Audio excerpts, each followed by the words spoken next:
Good morning, everyone. My name is MightyStream. Today is May the 27th, and we are almost through the whole month of May. This is amazing to me how time flies.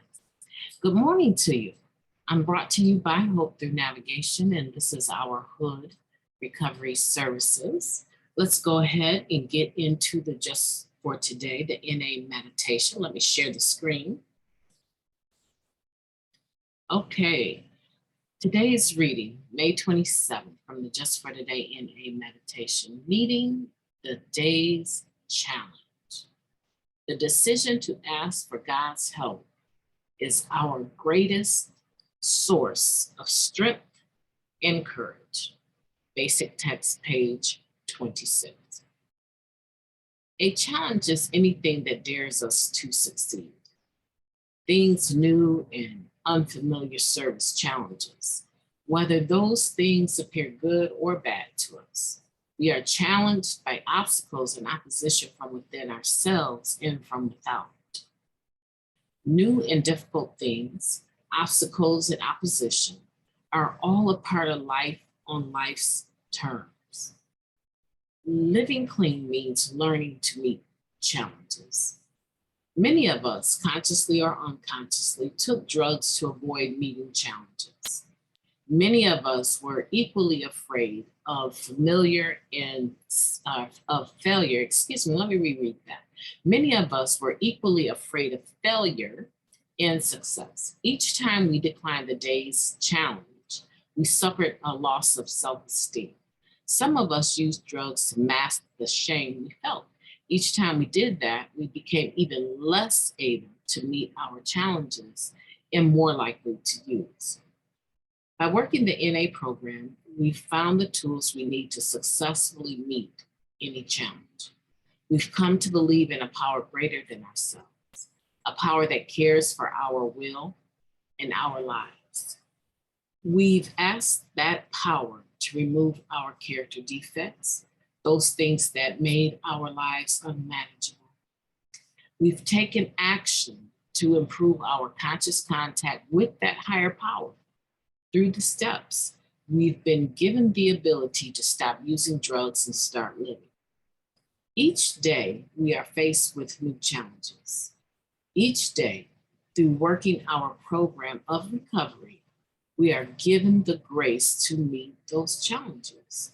Just for today, I will ask my higher power to help me squarely meet today's challenge. Meeting the day's challenges. I think that's a great topic. I think that the reality is, for most people, we know every day that we wake up that we have something that we need to undertake. We are very much aware that we at least need to get started.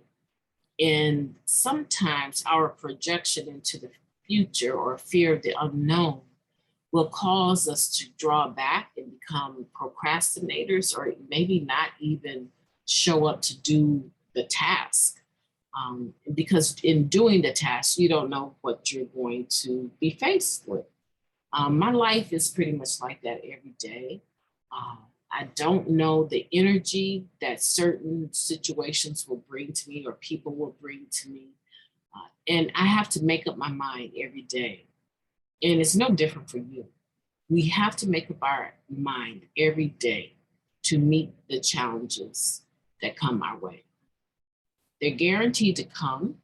And if we withdraw or duck and hide from them, a lot of the time, what is mentioned here is that each time we decline to do that, we suffer some degree of self-esteem, right? A loss of self-esteem.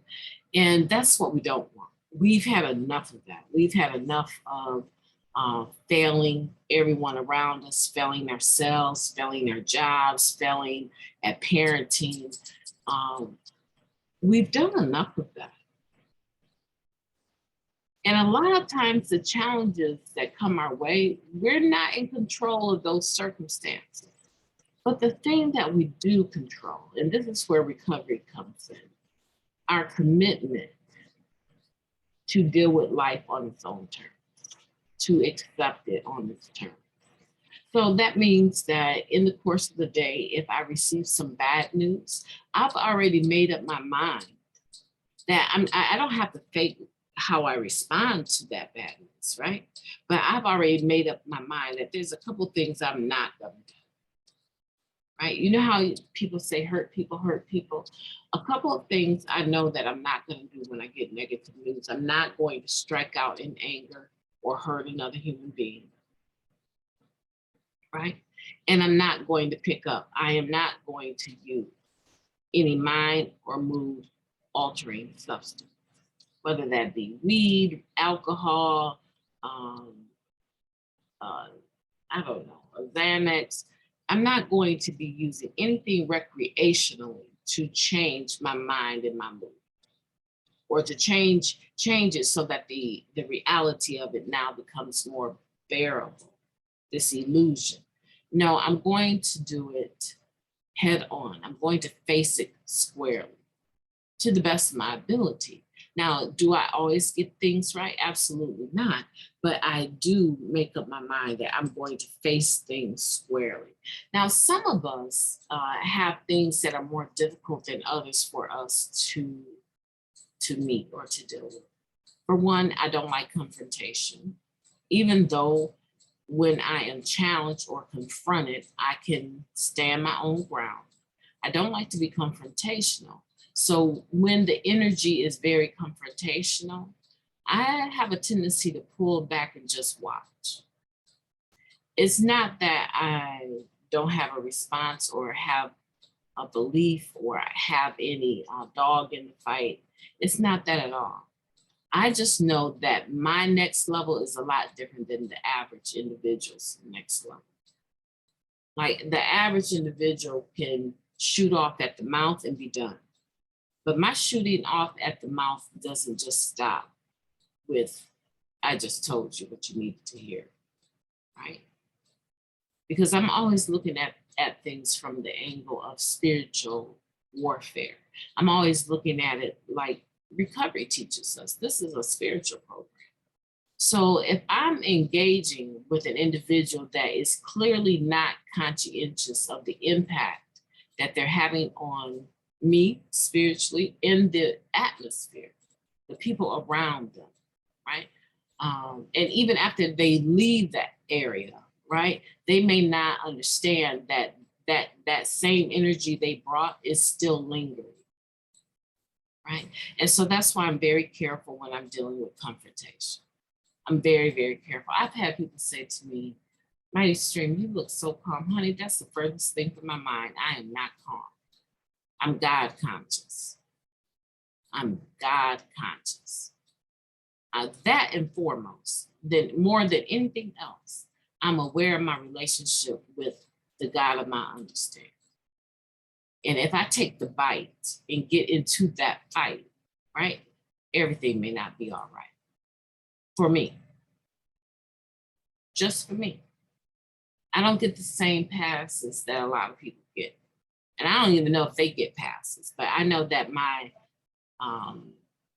relationship with my higher power, with God, is very, very beautiful to me.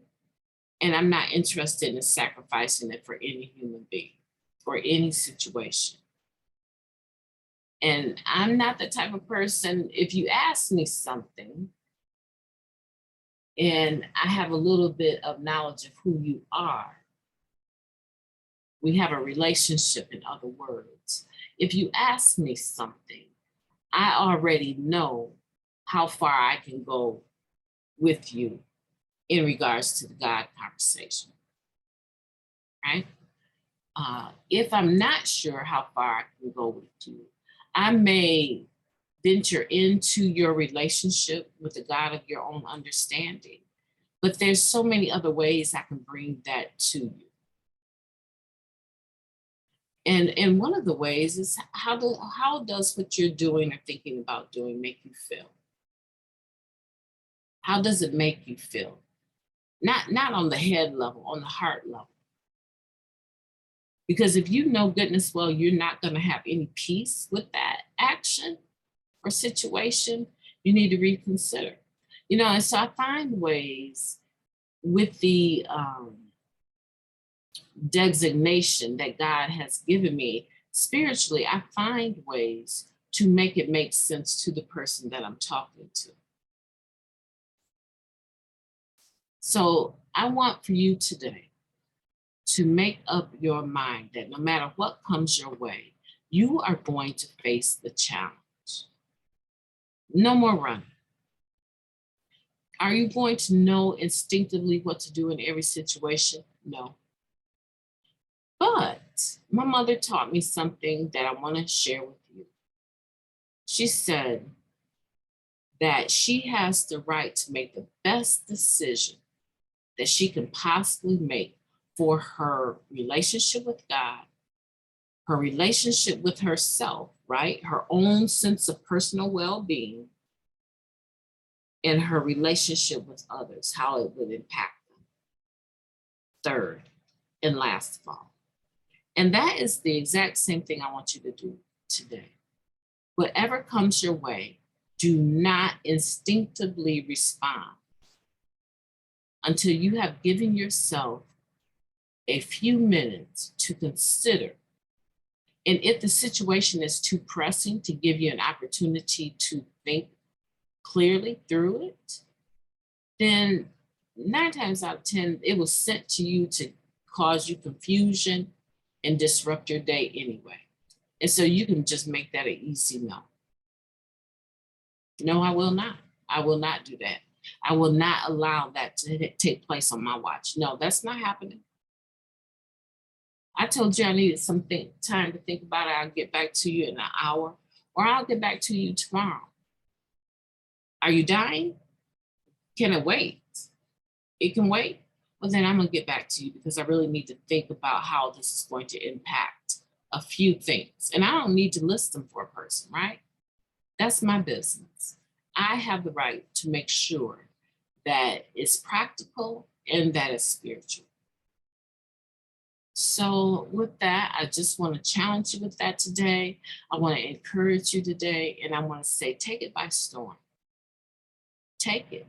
A lot of times our next level in life that we're looking for, our next level is going to come through breaking that glass ceiling. You are going to have to understand that there may have been, like that little elephant, the baby elephant with the rope around its neck and tied to a tree. That elephant, once it understands that it can only go so far as long as that rope is, even if you untie the rope from the tree, it won't venture further than it understands that it can go.